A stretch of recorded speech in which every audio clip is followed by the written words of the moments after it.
still here. That's fun. All right, here we go. Here we go. I don't know what to think about that. That's quite depressing. Okay, here we go. Right. So, what the moon enjoy playing with your shark?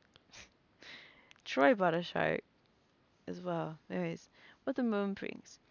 I hate the moon. I'm afraid of it. For when it shines on certain scenes familiar and loved, it seems sometimes it makes them unfamiliar and hideous. It was in the spectral summer when the moon it was in the spectral summer when the moon shone down on the old garden where I wandered. The summer of the narcotic flowers and the humid seas of foliage that bring wild and many-colored dreams. And as I walked by the shallow crystal stream, I saw unwonted ripples tipped with yellow light, as if those placid waters were drawn on its resist resistless currents to strange oceans that are not in the world, silent and sparkling, bright and baleful. Those moon-cursed waters hurried I knew not whither, nor whither, no, not when, sorry, from where the embowered banks, white lotus or blossoms of the other, fluttered one by one in the opiate night. God, you can tell they had some nice ass opiate in here. What the fuck? Sorry. In the opiate night wind, and dropped despairingly into the stream, swirling away horridly under the arched cavern bridge, staring back with the sinister resignation of calm dead faces.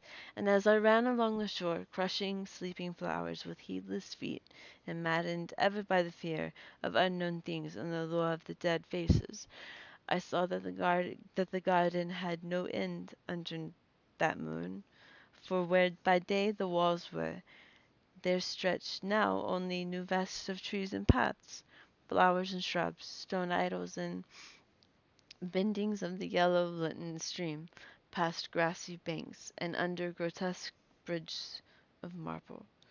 And the lips of the dead flowers and their faces whispered sadly and bade me follow, nor did I cease my steps till the stream became a river, and joined amidst marshes of swaying reeds and beaches of gleaming sand, the shore of a vast and nameless sea. Upon that sea the hateful moon shone, and over its unvocal waves weird perfumes bred. And as I saw therein the lotus faces vanish, and I longed for the nets that I oh. Rock on with the name. Thank you very much for the follow. Hey baby, I want them toes. Thank you very much for the follow. I appreciate that.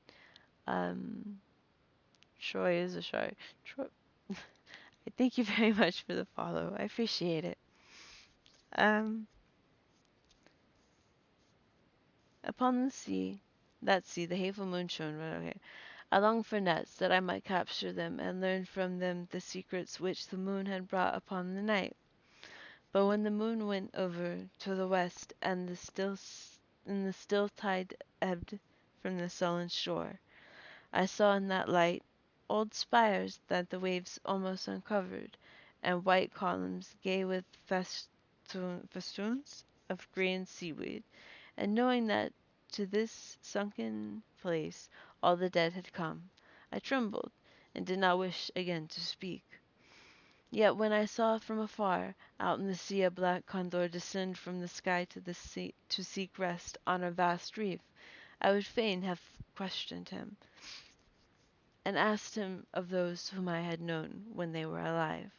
This I would have asked him had he not been so far away, but he was very far, and could not be seen at all when he drew nigh that gigantic reef. So I watched the tide go out under the sinking moon, and saw gleaming the spires and the towers and the roofs of that dead, dripping city.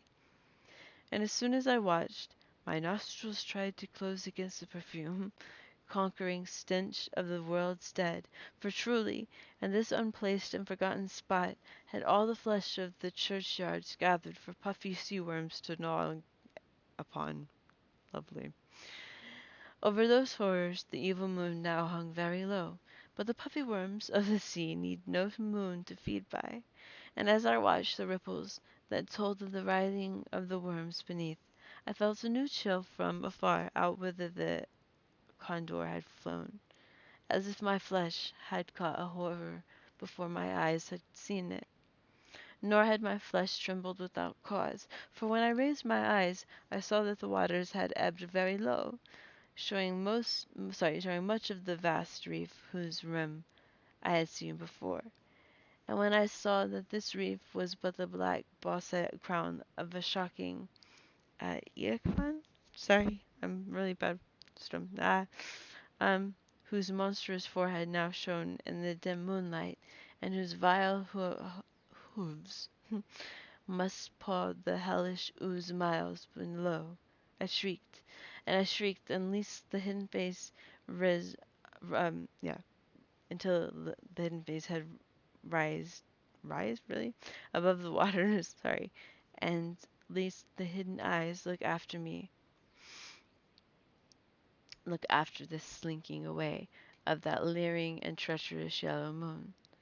And to escape this relentless thing, I plunged gladly, unhesitatingly, into the sinking shallows where, amidst the weedy walls and sunken streets, fat sea worms feast upon the world's dead. All right, there we go. That will be the end. Uh, that wasn't the one that I had that I was planning on reading. That I had spoke about, Greg, but I do like that one. I like that one a lot. Just rock on. What did you think? Did you like it or like? I found that one really interesting. I can definitely see why I have my highlights and my notes on it. Oh, rock on, Bushido. You listened as well. Thank you. Oh, well, thank you, Frost. I definitely don't feel that way, but I appreciate it. It's very kind of you. Thank you. So cool. So you guys liked it then? Um, let's see. Yes, I like that one a lot. I like the metaphor in that one at least. Like at least what I think the metaphor is being. Maybe I'm completely wrong on what the metaphor was, but yeah, I like that one. Um, all right, hold on one second. All right, so what do you guys think? Should we? I know Bushido, you said you're getting tired. Uh, Mr. Greg, what's going on with you? Like I don't sleep hardly ever, so I'm just trying to gauge you. Hope you don't feel like I'm stalking you. I'm really not trying to go for the stalking effect.